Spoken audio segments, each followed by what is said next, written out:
नमस्कार, मैं हूं आपके साथ यशु शुक्ला और आप देख रहे हैं के न्यूज की खास पेशकश, जिसमें बात करेंगे जहर बन रहा इलाज। कानपुर में ड्रग इंस्पेक्टर, पंजाब पुलिस और कलेक्टरगंज की पुलिस ने संयुक्त रूप से दवा मार्केट में छापेमारी की। दुकान में तो कुछ नहीं मिला, लेकिन घर में दवाई के फर्जी रैपर बनाने की मशीन, एक्सपायरी डेट छापने की मशीन और नोट गिनने की मशीन मिलने से हड़कंप मच गया है। दुकान मालिक और मशीनों को जब्त करके फर्म मालिक से पूछताछ शुरू की गई। दवा मार्केट में श्री लक्ष्मी फार्मा के नाम से ये फर्म है, जिसके मालिक अनुराग है। पंजाब पुलिस को जानकारी हुई कि दवा मार्केट में श्री लक्ष्मी फार्मा नाम से एक फर्म है, जो कि नकली दवाइयां बना रही है और एक्सपायरी दवा बेचती है। जिसके बाद पंजाब पुलिस ने कानपुर में ड्रग इंस्पेक्टर रेखा सचान के साथ छापेमारी की। फर्म में कुछ नहीं मिलने पर ड्रग इंस्पेक्टर ने कलेक्टरगंज पुलिस से संपर्क किया और घर पर छापेमारी की, जहां पर एक ही नाम की कई दवाएं, नोट गिनने की मशीन, रैपर छापने की मशीन और एक्सपायरी डेट की दवाएं मिली हैं। सभी को जब्त करने के बाद कलेक्टरगंज थाने पहुंचे और आरोपी फर्म मालिक से पूछताछ की जा रही है। ड्रग इंस्पेक्टर रेखा सचान ने बताया कि कानूनी कार्रवाई की जाएगी। राजस्थान व मध्य प्रदेश में कफ सिरप से बच्चों की मौत की घटना के बाद केंद्र सरकार ने शर्तों को लेकर एडवाइजरी जारी की है। इसके बाद सभी राज्यों में एफडीए की ओर से लगातार कार्रवाई की जा रही है और कफ सिरप के सैंपल भी लिए जा रहे हैं। वहीं कानपुर में जहां दवा मार्केट में नकली और एक्सपायरी दवाओं का बड़ा खुलासा हुआ, तो वहीं पंजाब पुलिस, कानपुर की ड्रग इंस्पेक्टर रेखा सचान और कलेक्टरगंज पुलिस की संयुक्त टीम ने श्री लक्ष्मी फार्मा नाम की फर्म पर छापेमारी की है। जानकारी के अनुसार पंजाब पुलिस को इनपुट मिला था कि श्री लक्ष्मी फार्मा नाम की यह फर्म नकली और एक्सपायरी दवाएं मिलाती है और इस सूचना के आधार पर टीम ने कानपुर में छापेमारी की है। फिलहाल अगर हम बात करें, जिस तरीके से कफ सिरप से अब तक 19 बच्चों की मौत हो चुकी है, लगातार उस पर जांच की जा रही है। कानपुर में नकली दवा बनाने वाली जो फर्म चल रही थी, फिलहाल उस पर कार्रवाई की जा रही है। कई सवाल उठ रहे हैं और आपको बता दें कि जो दवाइयाँ यहाँ बनाई जा रही थी वो पंजाब में बेची जाती थी। उसके बाद से इस पर लगातार चर्चाएं तेज़ हो गई हैं। इस पर छापेमारी के दौरान आपको बता दें कि एक्सपायरी डेट छापने वाली मशीन मिली है, 30 लाख रुपए के करीब कैश मिला है और इसको लेकर जांच की जा रही है। और गैर जिम्मेदाराना रवैया जो है वो साफ तौर पर यहाँ पर देखने को मिल रहा है। हालांकि आपको बता दें कि जगह जगह इस तरीके की छापेमारी की जा रही है, जब से कोड्रिफ नाम के कफ सिरप से 19 बच्चों की मौत हुई है।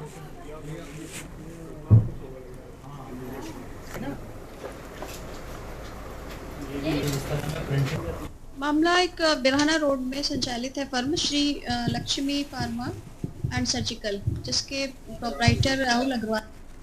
उनकी शिकायत एक दो बार आई भी हमारे पास कि पंजाब की टीम, एएनटीएफ की टीम आई हुई है।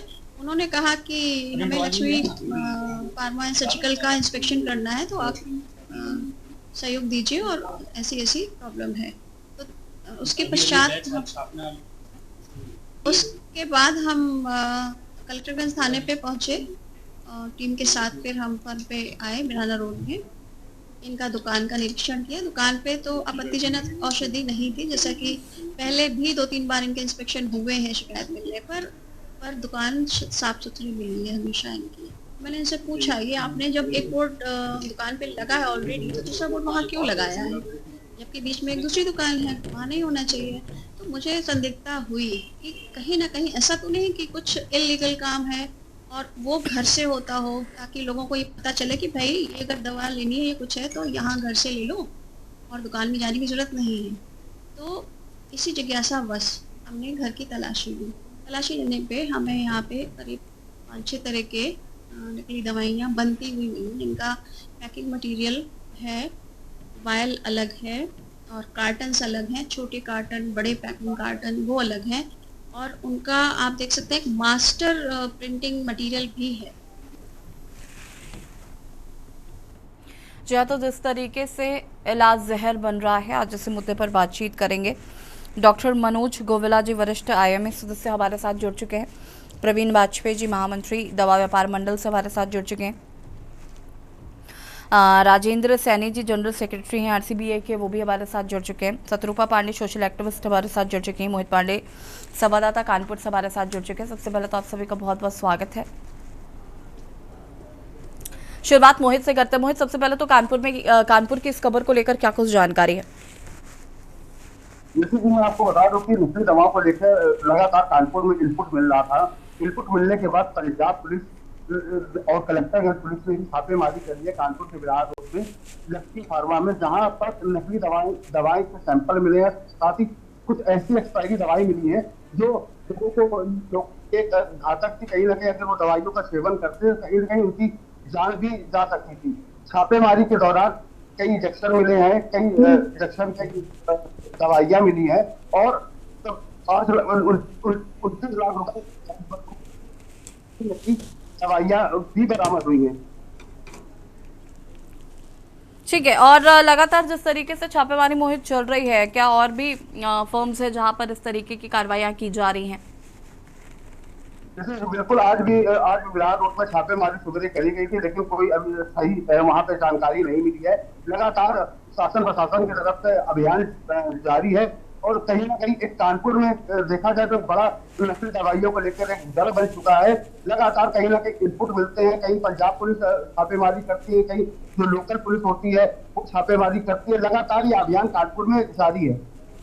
ठीक है मोहित, वापस आएंगे आपके पास। प्रवीण बाजपेयी जी, महामंत्री दवा व्यापार मंडल से हमारे साथ जुड़े हुए हैं। प्रवीण जी, सबसे पहले तो इस प्रकरण को लेकर क्या कुछ कहना चाहते हैं? कोर्ट जहां पर मध्य प्रदेश और राजस्थान में अब तक कोल्ड्रिफ्ट नाम के सिरप को पीने से कई बच्चों की मौत हो चुकी है, और उसके बाद कानपुर में इस तरीके की खबरें आ रही हैं कि कई जगह पर नकली दवाइयाँ बनाई जा रही हैं। जिस तरीके से एक्सपायरी डेट के मशीन मिली है, एक्सपायरी डेट्स बनाने वाली, बहुत सारी चीज़ें निकल कर सामने आ रही हैं, उस पर क्या कुछ कहना है? देखिए, जो अधिकारियों ने कार्रवाई की है और जिस तरीके से उनको पंजाब से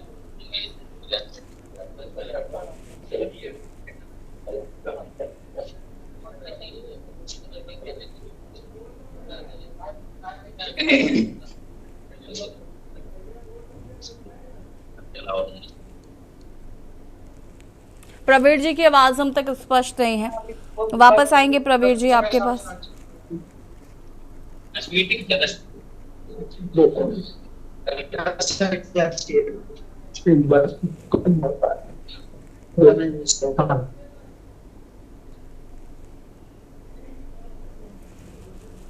राजेंद्र सैनी, जनरल सेक्रेटरी आरसीबीएस हमारे साथ जुड़े हुए हैं। राजेंद्र जी, सबसे पहले तो इस प्रकरण को लेकर क्या कुछ कहना चाहते हैं? मैडम, कानपुर में ये प्रकरण हुआ है, ये बड़ा दुर्भाग्यपूर्ण विषय है और कानपुर महानगर में इस तरह की हमारे जो अधिकारी हैं, कानपुर मंडल के अधिकारी समय समय पर बराबर जो सर्वे करते रहते हैं और छापे मारा करते हैं और ये दुर्भाग्यपूर्ण है और इस पे जो है इस पे उचित कार्रवाई होनी चाहिए। जो कार्रवाई हो रही उसका सभी हमारे व्यापारी उसका समर्थन करते हैं और कार्रवाई पे निष्पक्ष जांच करके इसमें जो भी अपराधी हैं उनके खिलाफ कार्रवाई होनी चाहिए। ठीक है, शत्रुपा पांडे जी, सोशल एक्टिविस्ट हमारे साथ जुड़े हुए हैं। शत्रुपा जी, एक तरफ जहां मध्य प्रदेश राजस्थान में ये कोल्ड्रिफ्ट नाम के सिरप को पीने से कई बच्चों की मौत हो गई और उसके बाद इस तरीके का कानपुर में प्रकरण देखना, या सिर्फ कानपुर की बात नहीं कर रही हूँ मैं, अब जगह जगह छापेमारी की जा रही है और इस तरीके के प्रकरण निकलकर सामने आ रहे हैं, सबसे पहले तो क्या कुछ कहना है? देखिए, ये बहुत गंभीर मामला है। स्वास्थ्य जगत में नकली दवाओं का कारोबार और ये जो जहरीली सिरप का जो मामला आया है जिससे पूरे समाज में हड़कंप मचा है। देखिए, स्वास्थ्य में कहा जाता है कि विश्वास पर और डॉक्टर की काबिलियत पर ही मरीज का भविष्य तय होता है। अब विश्वास टूट जाता है, डर लगता है। बच्चे, नवजात बच्चे जिस तरह से मौत के काल के गाल में समाये हैं, माओं को सिरप पिलाने में कितना डर होगा और बच्चों को तो अक्सर खांसी और सर्दी जुकाम ये आम बात है। ऐसे में मुझे लगता है कि जिस तरह का ये कृत्य हो रहा है ये बहुत ही गंभीर है। इस पर तो जिस तरह की सख्त से सख्त कार्रवाई होनी चाहिए और जब मामला उत्तर प्रदेश तक पहुंच जाता है तो बहुत चिंता होती है। इतनी सख्त कदम उठाने के बावजूद भी इन दवा कारोबारियों के जो ये गलत लेबलिंग करते हैं, जो गलत दवाइयों को मार्केट में उतार देते हैं, इनकी हिम्मत कैसे पड़ती है, ये हमारे लिए भी बहुत चिंता का विषय है।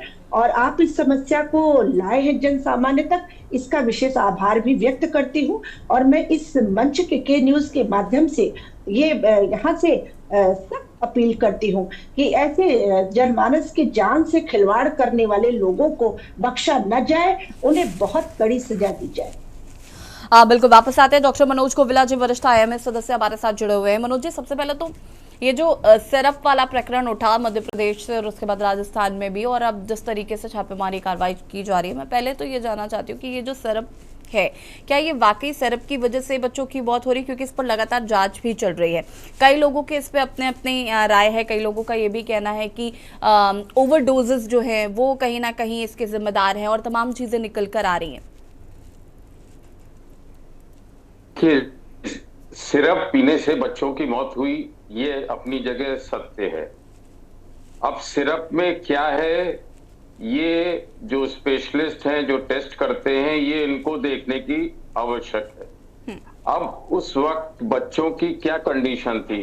हालांकि सिरप दिया गया, इसका मतलब बहुत गंभीर उनकी तबीयत नहीं खराब होगी, इसीलिए उनको सिरप दिया गया, अन्यथा उनको भर्ती कर और बाकी इलाज दिया जाता। अब डॉक्टर ने, आजकल मौसम चेंज हो रहा है, सब हो रहा है, एहतियात बरतने की जरूरत है। जुकाम खांसी बच्चे थोड़ा बहुत खिलवाड़ ये सब करते हैं, तो उसमें उनकी तबीयत खराब हो गई, एक सिंपल कफ सिरप उनको दे दिया गया।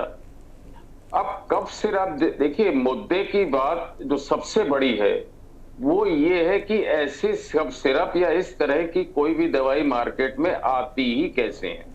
अगर आप ध्यान दें तो दवाई की दुकान, जो मैन्युफैक्चरिंग कंपनीज है, कुकुर मुत्ते की तरह पैदा हो रही हैं। उनको लाइसेंस कौन देता है? शासन प्रशासन देता है। इसका एक ऑनलाइन सिस्टम, इनके एक एसओपी बननी चाहिए। सरकार को ये देखना चाहिए कि वहां क्या हो रहा है, क्वालिटी एश्योरेंस होना चाहिए। हर महीने 15 दिन 2 महीने पर उनकी सारे ऑनलाइन डाटा आना चाहिए, और बाकायदा जो है इस तरह की जो भी उनको लगता है कि कहीं पर शक है तो वो बराबर टेस्टिंग होनी चाहिए। क्योंकि डॉक्टर तो अपनी उसने दवाई लिख दी, जो भी कंडीशन है, जो भी सिम्टम्स हैं, जो भी साइंस है, उसके हिसाब से उसने दवाई लिख दी। अब दवाई बच्चे को कौन सी मिली, वही मिली या दूसरी दी गई, और उसमें क्या क्या मौजूद है, और क्या वाकई जो दवाई उसमें होनी चाहिए वो है कि नहीं है, और उसकी मात्रा कितनी है, कम है कि ज्यादा है। हर चीज प्रिस्क्राइब्ड है, हर चीज का वो है। कई दवाइयां बैन हैं, सरकार ने कर रखी हैं, फिर भी मार्केट में अवेलेबल हैं। तो मेरा तो ये कहना है कि इसमें शासन प्रशासन को बहुत ध्यान से देखना समझना चाहिए, इसी तरह से कि अतिक्रमण होने ही ना दिया जाए। अगर अतिक्रमण होगा ही नहीं तो उसको हटाने के लिए शासन प्रशासन को मेहनत नहीं करनी पड़ेगी, ना ही कोर्ट कचहरी में केसेस जाएंगे। तो सबसे पहले जो सरकार को देखना चाहिए इस चीज से आगे, क्योंकि ये पहला इंसिडेंट नहीं है। अगर आप इतिहास उठाकर देखें तो आपको अनगिनत मिल जाएंगे। तो इसमें एक प्रॉपर एसओपी होनी चाहिए, और इसमें जो कोई भी अधिकारी इन्वॉल्व हैं या जो कोई भी मैन्युफैक्चरर्स इन्वॉल्व हैं, जो कोई भी इन्वॉल्व, उनकी जवाबदेही हो, उनकी मॉनिटरिंग हो, उनका सुपरविजन हो, और अगर कहीं कोई भी गिल्टी पाया जाता है तो इक्वली उनको भी रिस्पॉन्सिबल ठहराया जाए। जैसे कि आज रूपा जी कह रही हैं कि सख्त से सख्त सजा होनी चाहिए, तो ये सब मार्केट में आया ही कैसे? ये तो उसी वक्त वहीं पर इसको बंद हो जाना चाहिए, मार्केट में आना ही नहीं चाहिए। मेरा तो ये सबमिशन छोटा सा मैं मनोज जी आऊंगी, इस पर विस्तार से बातचीत करेंगे। आप सभी हमारे साथ बने रहेगा। रुकेंगे छोटे से ब्रेक के लिए, जो हासिल होता है। आप देख रहे हैं के न्यूज, खबरों का सारथी।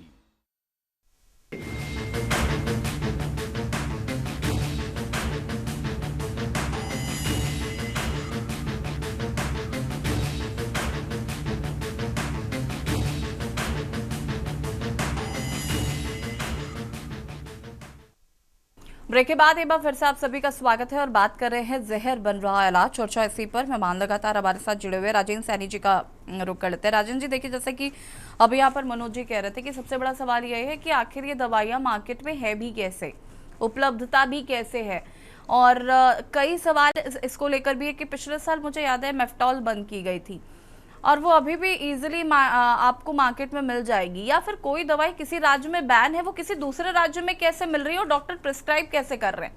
बॉडी तो अलग नहीं है, और एक ह्यूमन बॉडी को जैसे रिएक्ट करिए वो दूसरी बॉडी को भी तो वैसे ही रिएक्ट करेगी।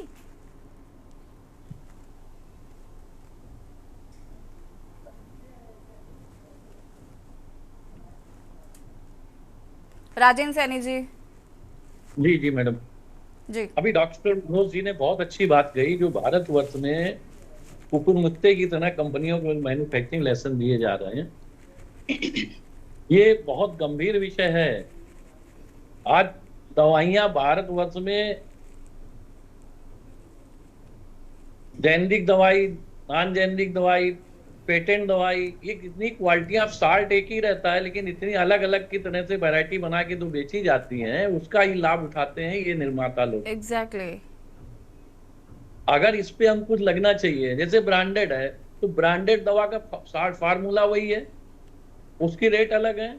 जेनेरिक दवा है उसका रेट अलग है। वही brand, non generic, branded generic और नॉन ब्रांडेड जेनेरिक, इनके रेट अलग अलग होते हैं। तो इसका लाभ उठाते हुए ये सब जितने भी इस तरह के उचक्के लोग हैं, इसी का लाभ उठा करके ये ब्रांडेड नॉन ब्रांडेड बना करके उसको नकली दवा बाजार डालते हैं। तो सबसे पहले तो ये उसका रेट का अंतर हो जाता है बहुत बड़ा। वही जो जेनेरिक में बनती है उसके रेट में, और जो ब्रांडेड जेनेरिक हो जाती है उसके रेट में, और जो ब्रांड बनता है, ये 3 तरह के रेट अलग अलग हो जाते हैं। तो इस तरह की जो चीजें हैं इन पे अंकुश लगना चाहिए। एमआरपी, मैन्युफैक्चरिंग से एमआरपी जब डीपीसीओ बना हुआ है तो नॉन डीपीसीओ में डीपीसीओ की रेट में अंतर क्यों हो जाते हैं? अगर कंपनियां क्या करती हैं कि तमाम ऐसे प्रोडक्ट जब डीपीसीओ में जाते हैं तो उसकी रेट गवर्नमेंट प्राइस फिक्स करती है, वो रेट कम हो जाते हैं तो दूसरा साल्ट डाल के उसको बाहर करके, जो डीपीसीओ से बाहर करके फिर हाई रेट पे चली जाती है। ये बड़ा गंभीर विषय है, इस पे बड़ी लंबी चर्चा होनी चाहिए। और इस पे जब तक ये मैन्युफैक्चरिंग यूनिट पे अंकुश नहीं लगेगा, अभी आगरा के अंदर इतना बड़ा कांड हुआ, पूरे देश में हल्ला मचा, आगरा में नकली दवा पकड़ी गई, नकली दवा करोड़ों की पकड़ी गई, 2 करोड़ घूस देते पकड़ा गया। धीरे धीरे क्या ठंडे बस्ते में चला गया। जिस कंपनियों की दवा होती, कंपनियां एफआईआर नहीं लाज कराती है। हमारे विभाग के अधिकारी जो ड्रग्स से जुड़े हुए मंडल के अधिकारी हैं, प्रदेश के अधिकारी हैं, पूरी ताकत लगा करके उसकी उपलब्धता करते हैं, छापे मारते हैं, पकड़ी जाती है। लास्ट मोमेंट पे जाकर के वो कंपनियों जिनको एफआईआर करानी है वो एफआईआर नहीं कराते हैं। तो ये सब बहुत सारी कमियां हैं। मैंने पिछली डिबेट में भी बताया था कि जब तक एमआरपी पे अंकुश नहीं लगेगा, मैन्युफैक्चरिंग यूनिट पे अंकुश नहीं लगेगा, आज जिस तरह पूरे देश के अंदर लाइसेंस की उपलब्धता कराई जाती है, लोन लाइसेंस पे दवाई बनती है, आप चले जाइए अपने नाम से लोन लाइसेंस पे आप दवाइयां बनवा लीजिए। ये सब चीजें बड़ी गंभीर है, स्वास्थ्य से जुड़ा हुआ मामला है, और ऐसे मामले पिछले कई सालों से पकड़े जा रहे हैं। और जो लोग पकड़े जाते हैं उनको भी लाइसेंस मिल जाता है, राजन जी वापस आते हैं, फिर वो बाजार में आ जाते हैं। वापस आते हैं मनोज जी, आपने इस पर सवाल तो उठाया कि उपलब्धता कैसे। मैं तो ये भी जानना चाहती हूँ कि डॉक्टर्स भी प्रिस्क्रिप्शन में कैसे लिख देता है वो दवाइयाँ जो बैन है, और सिर्फ जैसा कि अभी राजेंद्र जी ने कहा कि ब्रांड्स नेम डिफरेंट होने से उसका सोल्यूशन या जो फॉर्मूला, जिस फॉर्मूले से वो बन रहा है वो तो चेंज नहीं हो रहा है, फिर वो कैसे मिल रही है? एक सेकंड कहना चाहता हूँ, डॉक्टरों को पता ही नहीं चलता है ये बैन चल रही है। ये तो कंपनियों के प्रतिनिधि आते हैं डॉक्टरों के पास, वो लंबी लंबी बात बताते हैं कि हमारी बड़ी कंपनी है, यहाँ पे मैन्युफैक्चरिंग यूनिट है। ये मार्केट में, डॉक्टर साहब का कहना था, ये मार्केट में आती ही क्यों है, इनको आने से ही रोकना चाहिए। ठीक है, जैसे last time Manoj ji, last time आपको याद होगा डोलो को लेकर काफी हल्ला मचा था पिछले साल या उसके लास्ट ईयर, और कहा जा रहा था कि डोलो नहीं देनी है, डोलो बहुत हानिकारक है, शायद बहुत सारी बातें उसको लेकर हुई। लेकिन आज भी डोलो इजीली मार्केट में मिल रही है, पैरासिटामॉल मिल रही है, लोग खा भी रहे हैं। मैं इस मंच से आपको एक वर्ड बताना चाहता हूँ, उससे हर चीज क्लियर हो जाएगी। ये हिंदुस्तान, यूपी, कानपुर की बात नहीं है, ये पूरे संसार की बात है। ये होता है ड्रग माफिया जो सरकार बनाती है, और अब इसके आगे मैं नहीं बोलना चाहता। इससे हर चीज क्लियर हो जाएगी। अब इसमें अगर आप डिटेल में जाना चाहेंगे तो आपका भी टाइम खत्म हो जाएगा, पूरा दिन निकल जाएगा। ये एक ड्रग माफिया है, सब कुछ संभव है इसके लिए। ये सरकार को, हमारी मौजूदा सरकार को, जो इतनी सशक्त है और इतनी सख्त है और इस चीज का ध्यान रख रही है, इनको मैंने शुरू में ही कहा एसओपी बनाना चाहिए और इसका एक प्रॉपर तरीका होना चाहिए। जो अधिकारी जिम्मेदार हैं उनके ऊपर भी एक्शन होना चाहिए और बहुत सख्त एक्शन होना चाहिए, तभी ये संभव है। डॉक्टर का इसमें दवाइयों के मामले में कोई रोल नहीं है, वो केवल लिखते हैं। और जो एमआरपी की बात है वो एक अलग चैप्टर है, उसकी तो कहानी ही अलग है, वो बात करेंगे तो वो अलग ही। इस वक्त तो गुणवत्ता की बात हो रही है। तो मैडम मैं यही कहना चाहूंगा कि इसमें अतिक्रमण होने का इंतजार मत कीजिए। 5-10 साल अतिक्रमण हो जाएगा, हर चीज अपनी अपने उसके कॉन्टैक्ट्स हो जाएंगे, फिर उसके बाद हटाना करना बहुत मुश्किल हो जाता है। तब इसी तरह के कांड होते हैं। फिर आपको वहीं पर nip in the bud source पर, please go into the root cause of this. आप ऊपर सुपरफिशियल ये सब कर रहे हैं, आपने लीपा पोती कर दी। अब जैसे मैंने अगर अपने चेहरे पर पाउडर, मेरे अकेले क्या है अंदर चेहरे पर आपको नहीं पता, तो please go into the root cause कि ये क्यों है। इसका बाकायदा वहां पर एक सेल बनना चाहिए गवर्नमेंट में और उसके पूरा इस पर मंत्रणा होनी चाहिए। इसमें सीबीआई हर तरह हर डिपार्टमेंट के लोग हों और एक प्रॉपर एसओपी बने। ये मैडम मैं जो कह रहा हूं माफिया, ये बिल्कुल सही कह रहा हूं।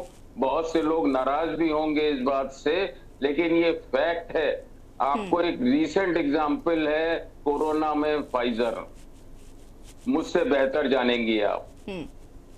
तो जब ये इंटरनेशनल है तो क्या इसके जड़ें यहां नहीं होंगी? यहां पर नहीं होगा ऐसा। तो मरीजों से हमारी भी सहानुभूति है। डॉक्टर या वकील या इंजीनियर कोई नहीं चाहेगा कि उसके किए हुए काम में कोई गड़बड़ी हो, मरीज ठीक ना हो।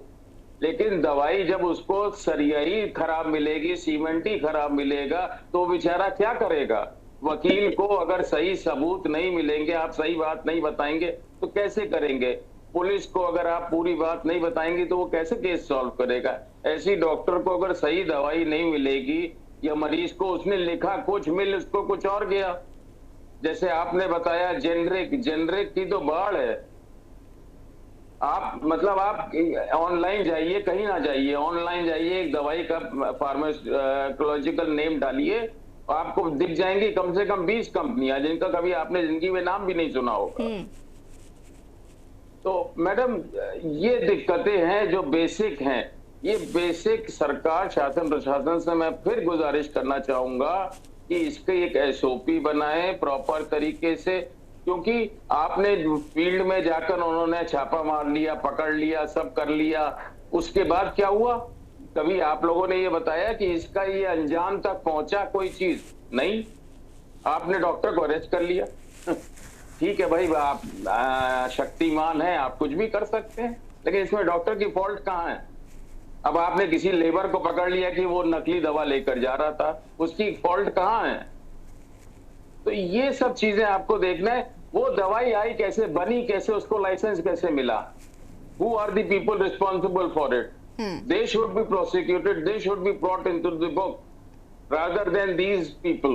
डॉक्टर है, लेबर है, या क्लर्क है, या अकाउंटेंट है, कहीं पर भी ये मारे जाते हैं, बड़े लोग बच जाते हैं। ये होता रहेगा। आज ये हुआ, कल को कुछ और होगा, और कल कुछ और हुआ था। तो मेरी तो यही रिक्वेस्ट है, मैं तो मेरा अपना पर्सनल एनालिसिस तो यही है। शत्रुपा जी, अंतिम प्रतिक्रिया आपके इस पर। देखिए, समाज स्वस्थ रहे ये सरकार का महत्वपूर्ण कार्य है, और मुझे लगता है कि ये नकली दवाओं का निर्माण, वितरण और खपत ये भ्रष्टाचार के बहुत बड़े संरक्षण के बगैर हो नहीं सकता। और एक बात पर और यशी जी मैं ध्यान दिलाना चाहूंगी, ये समाज में इस तरह के भ्रष्टाचार की गतिविधियां हर क्षेत्र में है, लेकिन जनता भी जागरूक क्यों नहीं है? उसको जरा से भी कोई कष्ट होता है, कोई स्वास्थ्य संबंधी समस्या होती है, वो सीधे मेडिकल स्टोर पर जाते हैं और मेडिकल स्टोर से ही वो डायरेक्ट दवा लेते हैं। उनको लगता है डॉक्टर की 400-500 फीस हम बचा रहे हैं। हमारे देश में आधे से ज्यादा डॉक्टर तो मेडिकल स्टोर में ही बन जाते हैं। होती है। डॉक्टर्स तो बहुत कम ही ऐसी दवाओं को लिखते हैं। डॉक्टर्स के पास एमआर टहलते रहते हैं, वो इन दवाओं को किसी तरह मार्केट में लाने के लिए, डॉक्टर तक पहुंचाने के लिए बहुत प्रयास करते हैं। लेकिन ज्यादातर डॉक्टर तो दवाएं बहुत ही सुरक्षित दवाओं को ही वो लिखते हैं।